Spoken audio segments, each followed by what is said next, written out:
어서 오세요. 시사 전문 바리스타들이 엄선한 뉴스만 다루는 이곳은 시선 집중 시사 카페입니다. 다 같이 편안하게 토크 한잔 하실까요? 네, 시사 카페를 꾸며주시는 두 분 소개해드리겠습니다. 소셜랩 접경지대 조형근 소장 모셨고요. 어서 오세요. 예, 안녕하십니까. 정치철학자 김만관 박사 모셨습니다. 어서 오세요. 안녕하십니까. 네, 오늘도 제가 먼저 발제를 좀 해야 될 것 같은데요. 최근에 뉴스가 두 가지가 있었습니다. 구글 규제가 있었고요. 기침이 나와가지고 카카오 규제 움직임을 보이니까 카카오에서 선제적으로 상생안이라고 하는 것을 발표를 했습니다.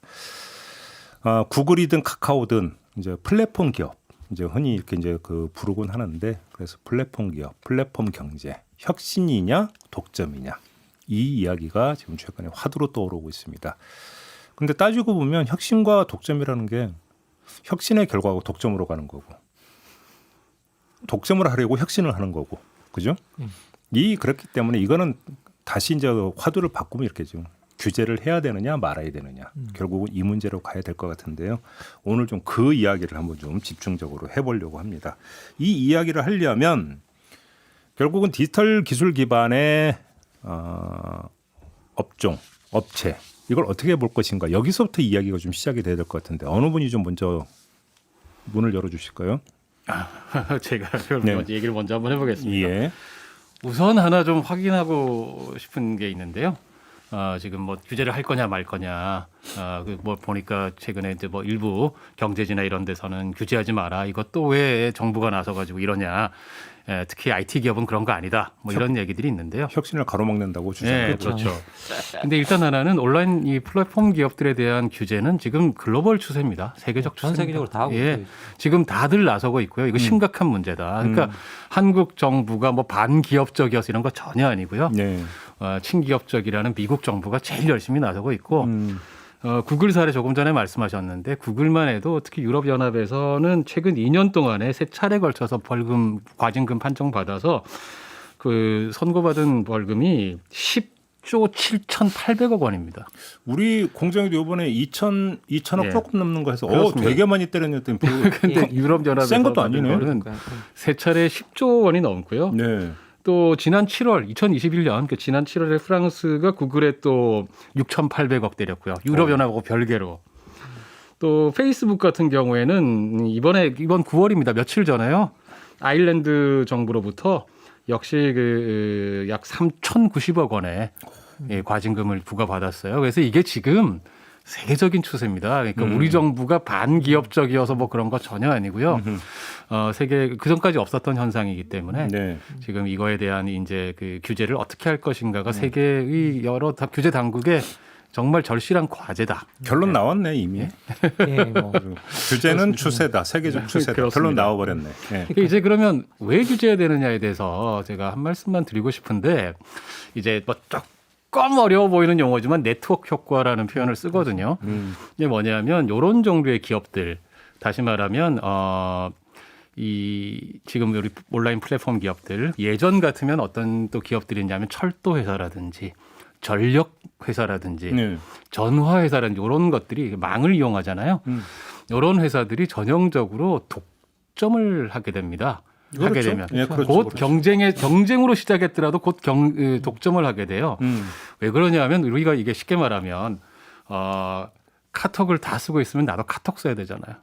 그렇죠. 연결을 하려면. 그렇습니다. 이게 연결을 그래서, 해야 되는 거기 때문에. 그래서 네트워크 효과다. 그래서 상품의 가치가 그 상품의 내재적 가치로부터 나오는 게 아니고 다른 사람들이 얼마나 많이 쓰느냐에서 상품의 가치가 나오는 그런 정도의 이 효과를 저희 네트워크 효과라고 부르거든요. 네. 그래서 이런 것들은 네트워크 효과가 일단 한번 생기게 되면 다른 경쟁자들의 시장 진입을 방해해요. 막습니다. 결국 자연스럽게 계속 독점이 되는 겁니다. 이게 근데 사실은 그렇기 때문에 이제 이런 기업들에 대해서는 그래서 공기업으로 만들어 버리고 그렇죠. 독점이 돼 버리니까. 철도 전력 이런 아니면 거. 미국에서 역사적인 판결이죠. 1980년대에 독점하고 있었던 전력 전신 전화 회사인 AT&T 7개 기업으로 분할시켜 버리고 이런 식의 정부가 강제로 이런 방법을 쓰는 것이거든요. 지금 현재는 이제 우리 소위 IT의 온라인 플랫폼 기업들이 그런 역할을 하면서 쉽게 말하면 길목을 딱 장악하고 쉽게 말하면 통행세 받아내고 있는 겁니다. 그 비유가 딱 맞는 것 같은데. 맞습니다. 정말 네. 통행세 받아내고 있고 그래서 여기 저쪽에서는 게이트키퍼라고 표현하거든요. 이런 기업들을. 아예? 예, 게이트키퍼 딱 길목 잡아놓고 거기서 통행세 너네 내놔. 일단 한번 이래서 어느 한 기업이 우세해지면 그 다음에는 그 기업이 거의 독점이 돼버려요. 진입하지 못하고 경쟁을 못하게 돼서 예. 이 기업들이 엄청난 초과 이윤이 탁월한 기술이나 혁신에 의해서 나오는 것이 아니고 다른 기업이 들어오지 못하게 하는 진입 장벽에 의해서 얻게 되는 거예요. 그래서 결과적으로 말하면 소비자 후생을 심각하게 저해야 합니다. 그렇기 때문에 규제 당국이 나설 수밖에 없는 것이죠. 이 혁신의 성과가 전혀 아닙니다. 뭐 이렇게 뭐 저는 이렇게 혁신의 성과가 전혀 아니다라고 말씀하셨는데 처음 시작할 때는 그 혁신이었던 건 맞았던 것 같아요. 처음 출발은 그렇죠. 그런데 뭐 모든 혁신이 뭐 어떤 독점을 만들게 되면 저는 당연히 그건 규제의 수순으로 가야 된다고 생각합니다. 그냥 그 뭐 혁신을 그래서 그게 계속 독점으로 이어지면 또 다른 혁신은 안 나오겠죠. 그러니까 혁신이 어떤 확장이 독점이 되고 그리고 그것들이 어떤 독점으로 가게 되면 거기에 대해서는 당연히 이제 규제가 따라와야 되고요. 그리고 이제 모든 혁신이라는 것들은 또 경쟁이 있어야 지속적인 혁신이 가능해지잖아요. 그런데 기본적으로 경쟁 자체를 없애기 때문에 이 부분에 대해서는 당연히 규제가 들어가야 된다고 생각합니다. 저는 사실은 플랫폼에 대한 규제는 오히려 너무 늦은 게 아닌가라는 생각이 들 정도로 너무 문어발식 확장을 해왔고요. 그리고 규모들이 뭐 장난이 아니에요. 지금 이제 뭐 생각해 보면 기업 자산이 마이크로소프트나 뭐 이런 그 뭐 그리고 또 애플 같은 경우에는 1,000조가 넘어가거든요. 기업 가치가. 그러면 이게 우리나라 국가 예산 2배 정도 되는 기업들이에요. 예. 아까 그래서 그 질문 드리려고 했어요. 뭐 세차에서 3조 때렸는데도 안 망하고 버티는 게 용하다라고 하려고 했더니 전혀 그게 아니고만. 전혀 별거 아니에요. 그냥 껌값이네. 예, 껌값. 껌딱지 같은 예. 껌깍 같은 예. 그런 거고요. 예. 그리고 실제로 이렇게 생각해 뭐 이렇게 들여다 보면 예. 이게 그 기본적으로 이제 우리가 가파라고 부르는 이 기업이 있잖아요. 구글이 애플 그리고 그 페이스북, 아마존, 예, 아마존. 예, 소위 이걸로 대표되는 이 IT 기업들을 규제할 때 미국이 이제 미국 공정거래위원회 같은 데서 했던 말이 뭐냐면 기본적으로 이 기업들이 승자와 패자를 선택해주고 있다. 누가 승자가 될 것인지, 누가 패자가 될 것인지를 그 내부에 수많은 생산자들이 들어오잖아요. 거래하고 뭐 그럴 때 선택해주고. 그리고 더 나아가서 중소기업을 파괴하고 서민을 실업자로 만들기 때문에 규제된다라고 이야기를 했어요. 실제 이렇게 들여다보면. 그냥 저는 이 세 개에 다 담겨 있는 것 같아요. 기본적으로 우리 지금 현재 그 많은 플랫폼 기업들이 지금 현재 카카오나 뭐 이렇게 문제 삼고 있는 게 우리 서민 상권에 들어온 거 아니에요? 기본적으로 골목 상권에 들어와서 이런 것들을 독점적으로 네. 꽃배달 보는 거죠.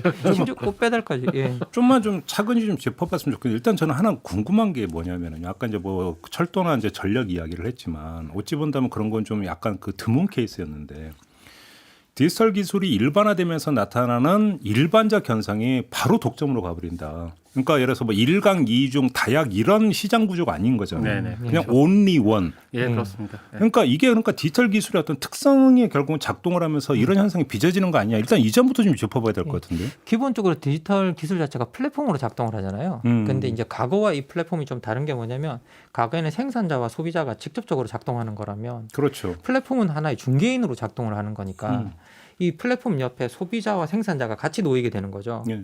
그러면 이제 이 그러면 기본적으로 이 플랫폼들을 들여다보면 이 플랫폼들이 계속 규제를 피해왔던 이유가 뭐냐면 소비자들한테는 싼 가격으로 공급을 했어요. 그래서 미국에서도 미국에서 독점의 그 어떤 전통적인 개념이 뭐였냐면 기업이 문어발식으로 확장을 해서 독점을 하게 되면 그것들이 근본적으로 소비자 가격을 올리게 된다는 거였거든요. 그런데 소비자 가격을 올리지 않고 물가를 안 올리면 독점이 아니다는 거였어요. 그런데 이제 여러분 뭐 이렇게 들어보셨을지도 모르겠지만 이번에 미국 공정거래위원장이 된 니나 칸이라는 분이 29살 때 엄청 유명한 논문을 썼거든요. 그 논문이 뭐냐라고 하면 여기 소비자 물가가 안 올라간다고 해서 독점이 아닌 게 아니다. 이 반대편에서 여기 왜 안 올라가느냐? 반대편에 있는 생산자와 자기 플랫폼에 속해 있는 노동자들을 착취해서 여기 안 오르고 있는 거다. 그러면 젊을 때부터 똑소리 나구만. 예, 29살이에요. 아직도 젊습니다. 예, 30대 여성입니다. 아, 그밖에 안 돼요? 네, 한국으로 예. 치면 공정거래위원장인데요. 예. 그 파키스탄계 여성, 예. 젊은 여성이고요. 법학자인데요. 에휴, 그 바이든 행정부가 네. 처음 들어서서 여러 가지 인사를 할 때 깜짝 놀래킨 인사 중에 하나였습니다. 그리고 바이든 행정부, 바이든 대통령의 생각이 진심이구나. 반독점에 대한 생각이 진심이구나를 증명하게 해준 이제 아주 주목받는 인사였고 역시나 이제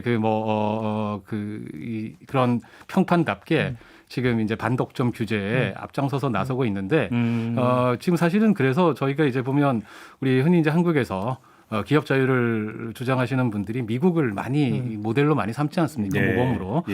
미국 상황만 저희가 한번 보면 미국은 사실은 지금 상하원 모두에서 IT 빅테크 기업이라고 그러죠. 아까 말한 뭐 네 개 기업을 포함해서 이런 기업들을 규제하기엔 주요한 법안들이 지금 발의돼서 논의되고 있는 중이고요. 물론 이제 좀 더 민주당이 강경하고 공화당이 조금 더 온건한 편은 있지만 규제 자체 강화에 대해서는 폭넓은 공감이 이루어져 있습니다. 거기다 대해서 바이든 대통령은 이미 행정명령을 내렸어요. 입법을 기다리기 힘들기 때문에 그다음에 요거를 가능하게 했던 것은 2019년부터 미국 하원 법사위원회 산하에서 소위원회가 만들어져서 16개월에 걸쳐서 이 IT 빅테크 기업들에 대한 독점에 대한 조사를 벌였습니다.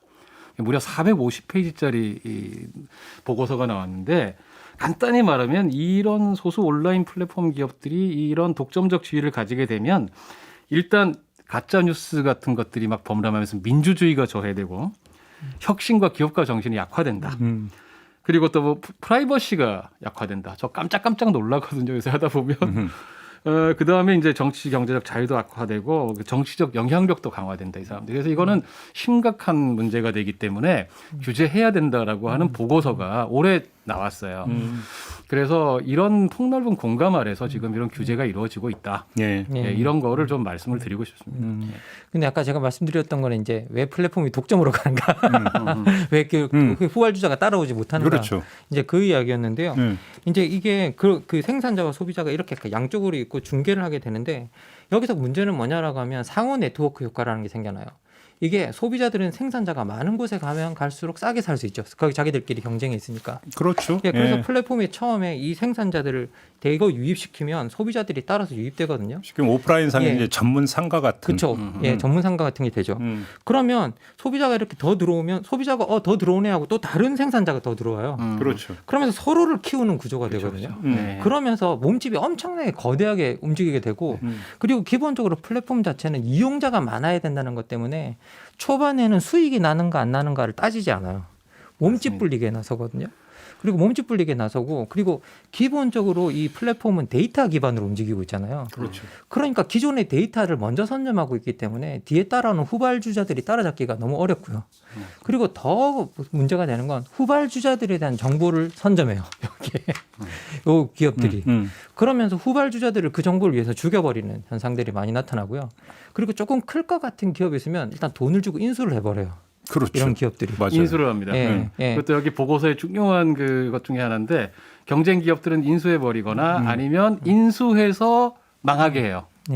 인수한 다음에 인수해서 망하겠네요. 망하게 합니다. 아예 밟아버리는 거군요. 구체적인 사례 여기 말씀드린 그런 몇 개 정말 유명한 기업들이죠. 이 기업들에서 실제로 그런 사례들이 많이 있고요. 그래서 예를 들면 아까 뭐 좀 전에 말씀하신 거지만 아마존 같은 경우도 자기네 입점해서 판매하는 판매자들을 파트너라고 부르고 그들을 위해서 최선의 서비스를 다 한다라고 말을 하고 있지만 내부적으로는 경쟁자로 이름을 경쟁자로 붙여놓고 그다음에 그 사람들을 통해서 집적된 정보를 그들을 제거하기 위해서 사용된 사례들이 여러 번 발견이 됐어요.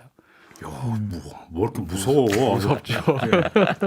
거기 뭐 이렇게 IT 세계 쪽에 들어가면 정말 정보를 활용해서 상대방을 죽이는 쪽으로는 엄청나게 무섭습니다. 그리고 기본적으로 IT 기업들이 아까도 말씀드렸다시피 워낙 그 자산 가치가 크고 가지고 있는 돈이 많아서 기본적으로 자기들이 경쟁업체 같은 경우에는 미리 크기 전에 딱 싹수가 보이면 인수해버리거나 아니면 정말 아까 조영근 소장님께서 말씀하신 대로 인수해서 그냥 시장 밖으로 퇴출시켜버리거나 그리고 자기한테 비판적인 언론이 있으면 심지어 그냥 돈 주고 그 언론 사버려요. 그래요? 예. 그래서 그러면 그런 경우가 또 실제로 있었군요.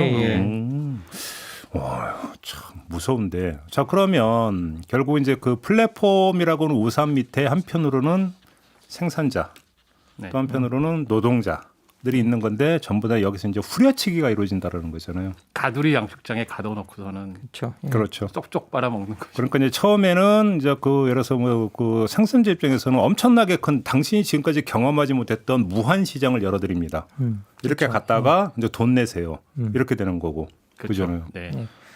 노동자들에게는 당신한테 일거리를 그러니까 당신이 열심히 뛰면 일한 만큼 벌어가실 수 있습니다. 그렇습니다. 일거리를 당신은 노동자가 주는데 아니고 파트너입니다. 그리고 파트너입니다. 사장님이십니다. 네. 네. 근데 이것만 드세요. 근데 이렇게 되는 거고. 그렇죠. 생산 수단을 자기 보고 들고 오라 그러죠. 그러니까요. 네, 기업이 제공하는 게 아니고. 근데 여기서 아까 좀 그 악한 마음을 먹고 한번 이런 줄은 그럼 소비자 입장에서 꼭 나쁜 건 없지 않느냐 이렇게 이 얘기도 나올 수 있는 거지 않습니까? 그렇게 그건 어떻게 봐야 되는 겁니까? 기본적으로는 소비자 입장에서 그 계속 이야기 말씀드려왔던 게 플랫폼 효과가 한번 플랫폼들이 성장하고 네트워크가 한번 만들어지면 소비자들은 이 편리에 자꾸 젖어들게 되거든요.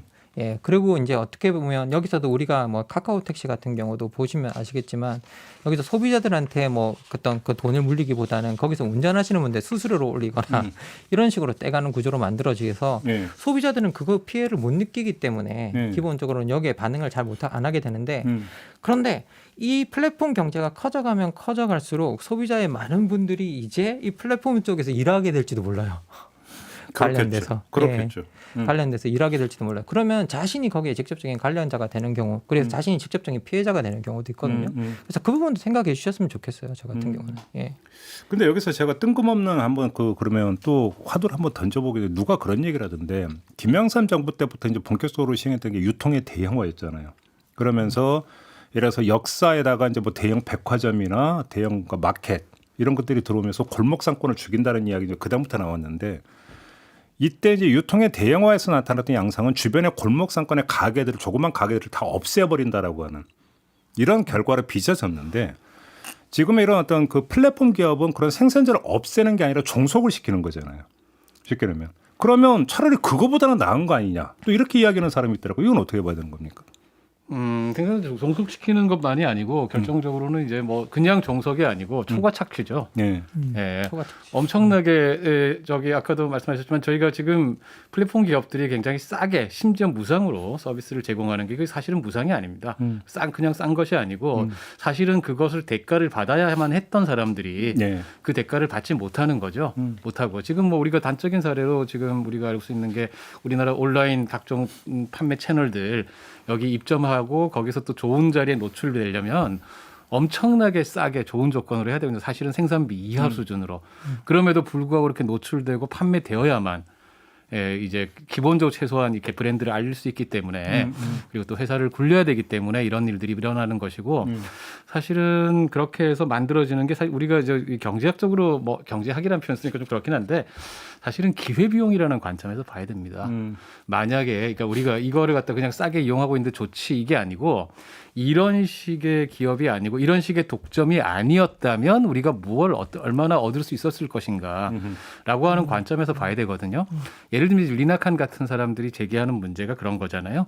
사실은 오늘날의 이런 온라인 플랫폼 기업들 중에 상당수는 아까 제가 말씀드린 그 철도나 전신 전력망 이런 것들이 사실은 공공화되어 있지 않습니까? 이거 사기업에 맡겨두면 안 된다. 이거 너무 크고 족점이기 때문에 그렇죠. 이렇게 된 거 아니에요? 이분이 정말 이제 그 굉장한 분이라는 게 얘들은 소위 사회 필수 시설로 지정해야 된다. 예, 이거는 오늘날 그런 의미다. 예전에 철도나 전신 전력 전화망이나 마찬가지다. 오늘날의 세상에 이거 없이 살 수 없기 때문에 사회 필수 시설로 지정한다. 그러면 그건 무슨 말이냐면 이 플랫폼을 누구나 자유롭게 이용할 수 있게 된다라는 거예요. 국영화해야 된다는 말씀이십니까? 뭐 국영화라는 국영화. 표현이라기보다는 쉽게 말하면 제3자가 그 서비스를 이용하는데 어떤 배타적인 그 제한을 두면 안 된다라는 거예요. 예를 들면 카톡 플랫폼을 이용해서 다른 사업자들도 이를테면 택시 호출 서비스 얼마든지 할 수 있어야 된다라는 거예요. 지금 사실은 미국도 그렇고 EU도 그렇고 지금 법안들이 다들 준비 중인데요. 그 중에 하나 중요한 것들이 뭐냐면 바로 이런 면에서 그들이 확보하고 있는 데이터를 공공자산으로 간주하고 제3자에게 공개하고 이전할 수 있도록 하는 겁니다. 그러니까 그 다른 기업들은 경쟁업체 굉장히 지금 거부하고 뭐 저항하고 있는데요. 빼앗는 게 아니라 오픈하도록 한다. 그렇죠. 오픈하라고 하는 겁니다. 그렇게 되었을 때 사실 우리 소비자들은 그 훨씬 편리하고 싸게 이용할 수 있습니다. 네. 그렇게 될 수. 그리고 그게 사실은 이제 경쟁 촉진법으로서 반독점법의 본질이죠. 반독점법은 독점을 막겠다라는 말이지만 그 말 반대말은 경쟁을 통해서 소비자들이 더 좋은 서비스를 싸게 얻을 수 있게 하겠다라는 말이거든요. 네. 그렇게 하려면은 그런 제한들, 장벽들을 낮추고 없애야 된다라는 것이죠.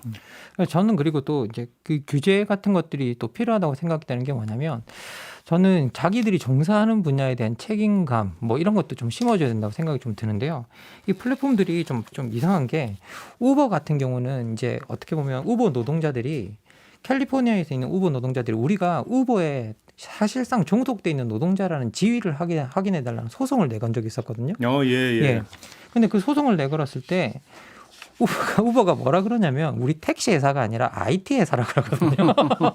한국은 똑같네요. 당신들은 네. 사장님이고 노동자가 아닙니다. 네. 이거 똑같은 거죠. 네. 그리고 이제 우리는 그냥 IT 회사고 우리는 그냥 중개만 하고 있을 뿐이지 네. 직접적으로 거기에 우리가 아무런 것도 그 상관 안 하고 있기 때문에 우리는 거기에 대해서 책임이 없다라고 이야기했는데 가이 스탠딩 같은 학자들은 뭐라고 이야기하냐면 이것도 이상하다는 거예요. 만약에 우리가 운송 서비스가 있으면 운송을 제공한 사람이 있고 그 서비스를 받은 사람이 있는데 운송에 어느 것도 사실상 관여하지 않은 직접적으로 관여하지 않은 사람이 제일 많은 이익을 얻어가는 이 구조는 또 뭐냐는 거예요. 그렇죠. 예. 그러니까 옛날의 개념으로 쉽게 말하면 콜센터잖아요. 예, 그렇죠. 콜센터죠. 예. 거기가 너무 많은 이익을 현재 가져가고 있기 때문에 이것도 문제가 되고 그리고 자기가 그 지위를 활용해서 직접적으로 여기서 나오는 어떤 그 책임의 문제, 소위 말해 노동과 자본의 책임의 문제에서는 다 빠져나가고 있기 때문에 네. 여기 있어서는 우리가 명확하게 지위를 명확하게 해서 네. 책임을 물릴 필요가 있다라는 생각이 듭니다. 예. 그러면 규제의 핵심 방향은 뭐라고 보세요? 조금 전에 말씀드린 것처럼 한편으로는 개방하게 만드는 거죠. 이 사람들이 사실상 인프라 같은 IT 상황에서 플랫폼이 인프라 역할을 하고 있기 때문에 이 인프라를 자유롭게 다른 사람들이 이용할 수 있도록 진입 장벽을 낮추는 것이 있고 또 하나는 세금 부과입니다. 소위 디지털세라고 지금 얘기되고 있는 이것도 역시 마찬가지로 미국도 이야기되고 있고 유럽도 이야기하고 있지만 아예 사실은 지금 이제 특히 미국이 주도해서 글로벌 디지털세라고 하는 관점에서 이 기업들이 사실은 국경을 떠나서 여기저기서 사업을 하잖아요.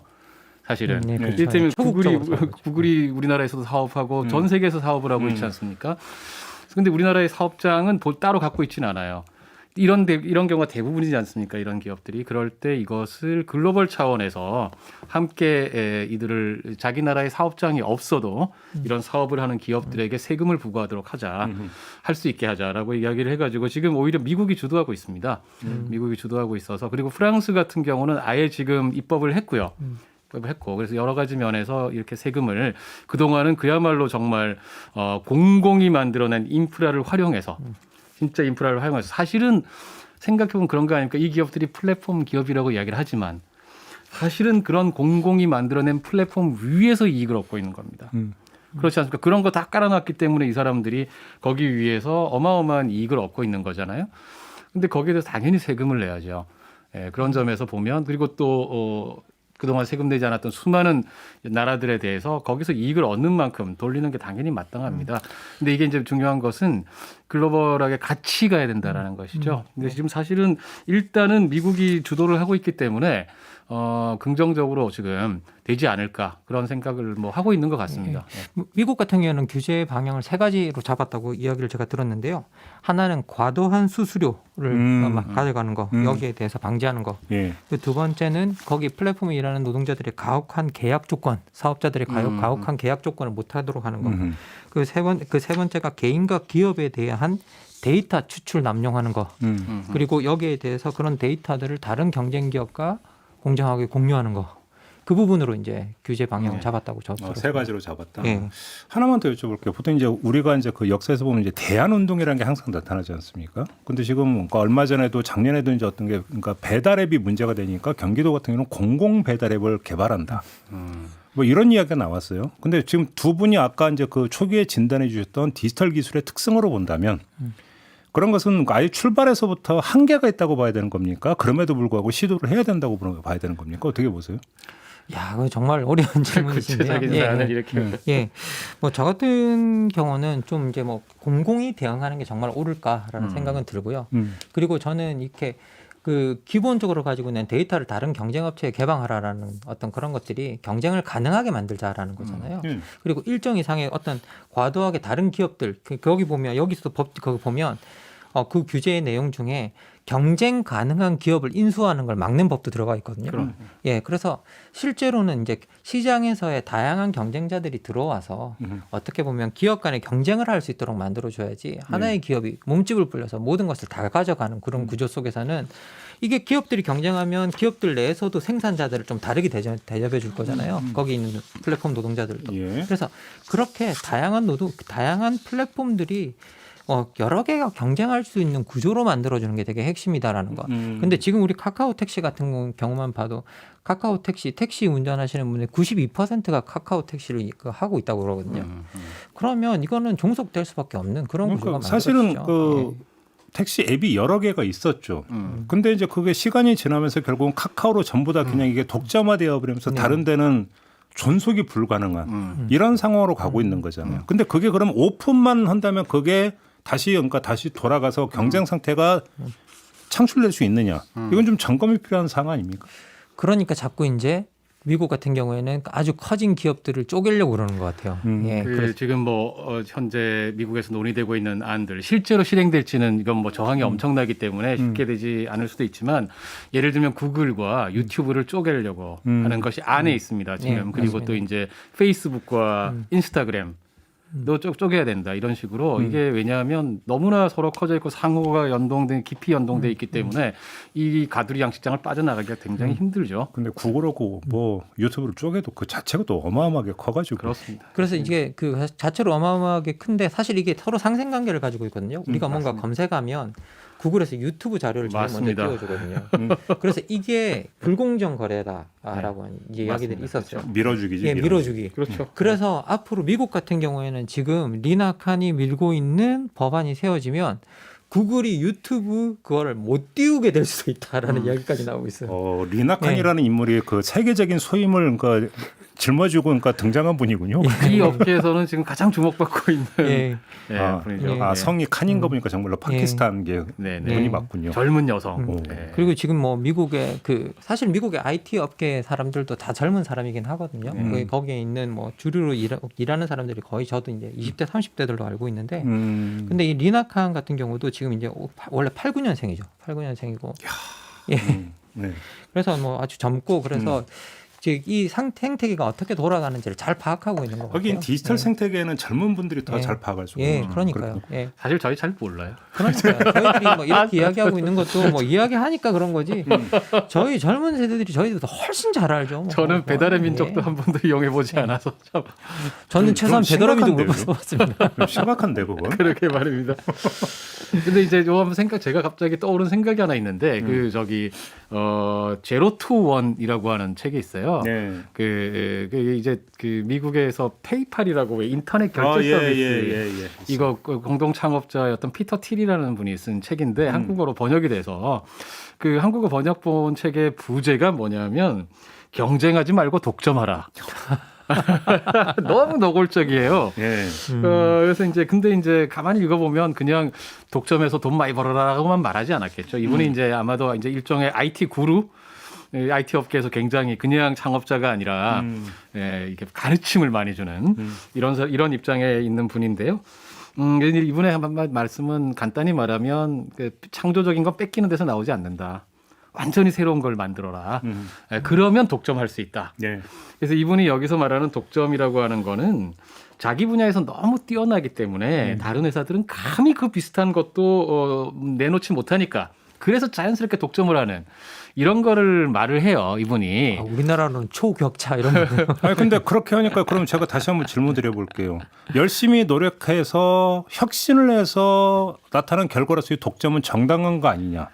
이런 논리가 있지 않습니까? 그러니까 아주 초기에 어떻게 보면 자연스러운 일이죠. 사실 그런 의미에서 이 독점은 여기 이제 너무 갑자기 이런 이름이 튀어나와서 깜짝 놀라실 수도 있는데 칼 마르크스도 그런 현상은 지적했습니다. 특별 잉여 가치라고 하는 말로 자본주의는 경쟁 시스템이지만 경쟁을 하게 되면 이윤이 평준화되는 거거든요. 그렇죠. 원래는 그렇죠. 예, 그렇게 되는데 하지만 특별하게 많은 이윤, 특별 잉여 가치, 나중에 특별 이윤, 초과 이윤을 얻게 되는 게 있는데 그게 뭐냐면 기술적으로 혁신을 했다든지 어떤 새로운 어떤 생산 방법을 만들어냈다든지 뭐 다양한 방법에 의해서 탁월한 경쟁력을 얻게 되면 그런 식의 초과 이윤을 많이 얻게 된다라는 겁니다. 그런데 마르크스가 봤을 때 정상적인 자본주의라면 모든 기업들은 그거 보면 모방한단 말이죠. 예. 모방하고 뛰어들게 마련이에요. 이윤이 많은 데는 뛰어들게 마련입니다. 자본이라는 게 그렇게 쏠리는 거죠. 그렇게 되면 결국은 다시 이윤이 평균화된다. 네. 이게 정상적인 자본주의라는 것입니다. 그런데 아까도 말씀드렸지만 이런 식의 플랫폼 기업들의 특징은 경쟁자들이 뛰어들지 못하게 해요. 애초에. 그리고 그들의 탁월한 이런 엄청난 이윤이 탁월한 어떤 기술적 혁신에서 나온다기보다는 다른 경쟁자들이 들어오지 못하게 하고 많은 이용자들이 이용함으로써 이용할 수 밖에 없게 만들므로써 얻는 일종의 이제 네트워크 외부 효과라고 부르죠. 예. 그래서 내재적인 가치에 의해서가 아니라 이런 것들이어서 사실은 시장 경제 관점에서 보면 굉장히 비효율적인 거라는 겁니다. 아니 근데 제가 지금 여기 원래 피터 틸 이야기를 드렸던 이유는 이분이 이런 얘기 할 때까지는 아이고 뭐 참 그래 말은 좋네라고 할 수 있는데 이분이 또 하나 강조하는 게 있어요. 이런 종류의 창조적인 발상, 정말 훌륭한 창조적인 발상을 통해서 독점을 할 수 있는 이런 기업은 아주 소규모라는 겁니다. 그래요? 예, 무슨 말이냐면 이 사례를 하나 드려요. 예를 들면 반도체 업계에서 이제 전설적인 8인의 배신자라는 표현이 있는데 이게 이제 어떤 연구소에 있다가 따로 떼어 나와가지고 쉽게 말하면 새로 창업을 해서 혁신을 이뤘던 일본의 그룹입니다. 8명이었다라는 거예요. 요 정도가 간단히 말하면 혁신하기에 딱 좋은 인원이다. 큰 조직은 혁신을 못한다. 큰 조직은 이해관계가 너무 복잡해지고 의사결정은 느려지고 보신주의가 판치고 어쩌고 저쩌고 안 되죠. 혼자서도 못한다. 요 정도가 그래서 그런 기업들이 혁신을 한다라는 거예요. 자기들이 처음에 페이팔 만들었을 때도 사람 숫자 그만큼이었고 달리 이야기하면 지금 이렇게 큰 IT 빅테크들 거인들 이분 기준으로 보면 혁신이 불가능한 기업들이죠. 혁신을 막는 기업들입니다. 그래요? 반전이 있네 이야기에. 그죠? 뭐 근데 저는 좀 이야기를 듣기에 이제 그 IT 구루님께서 약간 논리적으로는 안 맞는 이야기를 하는 것 같은 느낌이 들긴 드는데요. 네. 왜냐하면 처음에는 그 독점하기 위해서 혁신하라 그래놓고 나중에 이야기는 혁신하기 위해서 혁신하라라는 이야기처럼 들려서 사실은 이거는 하나의 논점이 좀 될 안 수 맞는 있는데 저는 사실은 여기 원래 여기 나왔던 어떤 어디의 기사였죠? 그 칼럼. 네. 예, 온라인 우리 빅테크들에 대한 카카오 같은 기업들에 대한 혁신이니까 규제하지 마라. 예, 네. 규제하지 마라라고 한 칼럼에 보면은 이 독점이 혁신의 원동력이다라고 적어놨더라고요. 네, 네, 네. 그게 사실 독점하고 싶은 욕망 때문에 이 기업가들은 혁신한다라고 이야기를 하는데 우리가 경제 쪽에서 혁신 이야기하면 사실은 이분 빼놓고 얘기할 수 없잖아요. 아 누군지 알겠다. 예. 슌페터라는 분이 있지 않습니까? 네. 어마어마한 분인데 이분이 뭐 혁신, 기업가 정신 이런 거 얘기하면 그냥 이분 기준으로 이야기를 하게 되는데 네. 이분은 그렇게 얘기를 하셨어요. 뭐 독점을 하고 싶어서 아니면 더 많은 이윤을 얻고 싶어서 뭐 이런 아니면 유명해지고 싶어서 혁신의 원동력은 그런 게 아니다. 혁신의 원동력은 혁신하고 싶어서. 너무 낭만적인 거 얘기 아니에요? 아니, 그분이 이제 나름대로 연구를 많이 했고 여러 사례를 찾아봐도 다 이유는 다 다르다는 거고 혁신을 했던 위대한 기업가들. 이때 기업가라고 하는 거는 우리가 말하는 소위 사기업체를 운영하는 오너 이런 사람들이 아닙니다. 그러니까 어떤 사람이든 기업가가 될 수 있어요. 노동자도 기업가가 될 수 있고 관료도 기업가가 될 수 있어요. 혁신하는 사람들이라면. 그런 사람들의 특징은 가장 근본적으로는 사실 이 사람들 굉장히 엘리트주의자거든요. 니체주의 뭐 이런 얘기 하는데 그래서 스스로 자기가 하는 이런 어떤 혁신이라고 하는 위대한 창조적인 역할로부터 보람을 얻는 사람인 거죠. 물론 그것을 통해서 엄청난 부가 따라오고 명예가 따라오면 좋은 건 맞는데 순서가 거꾸로 되면 안 된다는 거예요. 그거를 쫓아서 혁신을 하다는 절대로 혁신의 동기가 생기지 않는다. 이거는 뭐 제가 한 말씀만 더 드리면 미국에서 특히 2008년 금융위기 때 금융위기 때 요것과 관련해서는 많은 반성이 있었어요. 미국에서 그 혁신이 굉장히 중요하다. 특히 1980년대, 90년대 이후에 그런 풍조가 일어나고 혁신을 위해서는 기업가, CEO에게 많은 보수를 주는 게 옳다. 이게 그 사람들에게 혁신의 동기가 된다. 그래서 나온 게 소위 스톡 옵션이라고 하는 거거든요. 그냥 연봉이 아니라 네가 혁신해서 주가를 올린 만큼 네. 그만큼 많은 보수를 무한정 받을 수 있게 하겠다. 요거가 얼만큼 혁신에 기여할 수 있는가를 입증하는 논문도 1990년대 미국에 나오고 막 그래요. 그래서 다들 너나 할 거 없이 그렇게 하고 그다음에 우리나라도 그거 다 받아들였잖아요. 한동안 그래서 막 CEO, 스타 CEO들은 나 연봉 1원 나머지 전액 스톡 옵션으로 받겠다 막 네. 이런 게 화제가 되고 그랬는데 2008년 금융 위기를 거치면서 내려졌던 냉정한 평가 중에 하나가 왜 그렇게 기업들이 무모하게 그리고 금융에 본업이 아니라 금융에 뛰어들고 이런 일들이 왜 일어났나 이렇게 했더니 혁신에 관심 있는 사람들이 아니고 돈에 관심 있는 사람들이 주로 CEO가 됐다라는 거예요. 그래서 순서가 뒤바뀌었다는 것이죠. 네, 그냥 뭐 이런 말씀 한번 드리고 싶습니다. 이제 마무리를 해야 될 것 같은데, 자 이제 뭐 규제의 세 갈래까지 다 이야기를 했기 때문에 뭐 이야기는 나온 것 같고, 얼마 전에 대한민국 국회에서 간만에 구글 갑질 방지법이라고 하는 것을 통과를 시켜가지고 네. 세계적으로 참 격찬을 받았다. 맞습니다. 예. 그래서 이제 인앱 결제를 이제 막는. 네, 그렇죠. 뭐 이건 어떻게 평가하십니까, 두 분은? 저는 그 바른 방향으로 가고 있는 것 같아요. 사실 미국에서는 이게 법안으로는 들어오지 않았지만 이게 오클랜드 법원에서 애플 인앱 결제가 반경쟁적이다라고 해서 판결이 이미 나왔거든요. 1차 판결이 한번 나왔고, 그래서 바른 방향으로 하는데 아예 우리가 입법을 해버리는 이제 그런 셈이 되는 거죠. 네. 저는 올바른 방향이라고 생각합니다. 그리고 지금 이제 수많은 IT 기업들, 특히 구글이나 애플이나 이런 그 우리 소위 말하는 초국적 기업들이 우리나라에 들어와서 우리나라 사람들이 만든 데이터로 수많은 돈을 벌어가면서 세금 안 내고 있거든요. 내게 만들어야 됩니다. 예. 그러면 맞아요. 예. 우리 조영구 소장님도 같은 예, 견해시고. 뭐 기본적으로 같은 생각이고요. 저는 이런 말씀을 드리고 싶은데 이 플랫폼 기업들이 장악하고 있는 게 기본적으로 길입니다. 그렇죠. 예, 길은 사람들이 많이 다니라고 만들어 놓은 것이고 또 자유롭게 다니라고 만든 것이 길이거든요. 기본적으로 공공재죠. 사실은 우리가 뭐 민자도로 많이 있지 않느냐 이런 얘기 반론을 제기하실 수도 있는데 하다못해 민자도로도 일정 기간 지나고 나면 기부 체납을 하게 돼 있습니다. 그런 게 길이거든요. 지금 이 기업들이 길을 하나 만들어 놓고 그 다음에 거기다가 통행세를 받으면서 사실은 상상을 초월할 만큼의 엄청난 이윤을 얻어내고 있고요. 그게 우리가 안 내는 것 같지만 사실은 그들이 그렇게 하지 않았다면 우리가 얻을 수 있을 편익이 사실은 우리가 못 얻고 있다라는 점에서 이미 우리가 돈을 내고 있는 겁니다.